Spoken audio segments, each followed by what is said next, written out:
90. līdzīgi kā visa valsts, arī bibliotēka piedzīvoja pārmaiņu periodu, tika meklēti jauni attīstības virzieni un iespējas, kā uzlabot pakalpojumus un paplašināt piedāvājumu.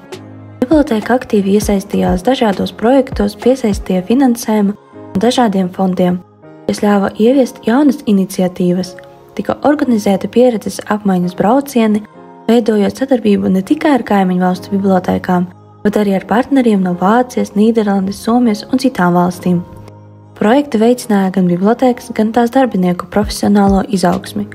Īpaši daudz ieguvumu biotehnoloģiju ieviešanā un bibliotēkas pakalpojumu uzlabošanā, kas sekmēja tās attīstību un modernizāciju.